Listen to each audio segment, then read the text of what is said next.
എടാ ഇന്ന് നമ്മൾ നോക്കുന്നത് 10th ലെവൽ പ്രിലിംസിന്റെ ആദ്യഘട്ടത്തിൽ ചോദിച്ച ഒരു ചോദ്യമാണ് കേട്ടോ. എന്താണ് കേരളത്തിലെ ആദ്യത്തെ ജലവൈദ്യുത പദ്ധതി ഏതാണ്? അത് പള്ളിവാസൽ പദ്ധതിയാണ് കേട്ടോ. ഏതാണ്? പള്ളിവാസൽ പദ്ധതിയാണ് കേരളത്തിലെ ആദ്യത്തെ ജലവൈദ്യുത പദ്ധതി എന്ന് പറയുന്നത്. ഇനി ഇതുമായി ബന്ധപ്പെട്ട് നമ്മളോട് ചോദിച്ചിട്ടുള്ള ഒരു ചോദ്യമാണ്, എന്നാണ് ഇത് നിലവിൽ വന്നത്? എന്നാണ്? 1940 കേട്ടോ ഇത് നിലവിൽ വന്നത്.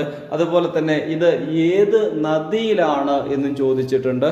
അതിൽ 2 രീതിയിൽ നമുക്ക് ആൻസർ ചെയ്യാവുന്നതാണ്.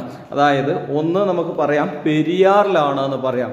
ഇനി പെരിയാർ എന്ന ഓപ്ഷനിൽ ഇല്ലെങ്കിൽ നമുക്ക് ചെയ്യാം എന്താണ്, പെരിയാറിൻ്റെ പോഷക നദിയായിട്ടുള്ള മുതിരമ്പുഴയിലാണെന്ന് പറയാം. അപ്പോൾ 2 രീതിയിലും ചോദിച്ചിട്ടുണ്ട്. എങ്ങനെയാണ്? കേരളത്തിലെ ഏത് നദിയിലാണ് പള്ളിവാസൽ പദ്ധതി സ്ഥിതി ചെയ്യുന്നതെന്ന് ചോദിച്ചിട്ട് പെരിയാർ എന്ന ഓപ്ഷനിൽ കൊടുത്തിട്ടുണ്ട്. അതുപോലെ തന്നെ പെരിയാർ കൊടുക്കാതെ പെരിയാറിൻ്റെ പോഷക നദിയായിട്ടുള്ള മുതിരമ്പുഴയും കൊടുത്തിട്ടുണ്ട്.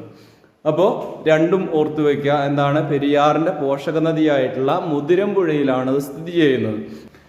ഇനി ഇത് നിലവിൽ വരുന്ന സമയത്ത് തിരുവിതാംകൂറിലെ ഭരണാധികാരി ആരാണെന്ന് നമ്മളോട് ചോദിക്കാം. ആരാണ്? അത് ശ്രീ ചിത്തിര തിരുനാളായിരുന്നു കേട്ടോ. ആരാണ്? ശ്രീ ചിത്തിര തിരുനാളായിരുന്നു 1940 പള്ളിവാസൽ പദ്ധതി നിലവിൽ വരുന്ന സമയത്ത് തിരുവിതാംകൂറിലെ ഭരണാധികാരി എന്ന് പറയുന്നത്. അതുപോലെ തന്നെ ചോദിക്കുന്ന മറ്റൊരു ചോദ്യമാണ്, തിരുവിതാംകൂറിലെ ഈ സമയത്തെ ദിവാൻ ആരായിരുന്നു? അത് സർ CP രാമസ്വാമി അയ്യരായിരുന്നു കേട്ടോ. ആരാണ്? സർ CP രാമസ്വാമി അയ്യരായിരുന്നു ദിവാൻ എന്നുള്ളത് കൂടി ഓർത്തു വെക്കണം. ഇനി ഈ പദ്ധതിയുമായി ബന്ധപ്പെട്ട് പ്രധാനമായിട്ടും 2 ഡാമുകളുണ്ട്. ഏതൊക്കെയാണ്? മാട്ടുപ്പെട്ടി ഡാമും കുണ്ടള ഡാമുമാണ്. ഏതൊക്കെയാണ്? മാട്ടുപ്പെട്ടി ഡാമും കുണ്ടള ഡാമും.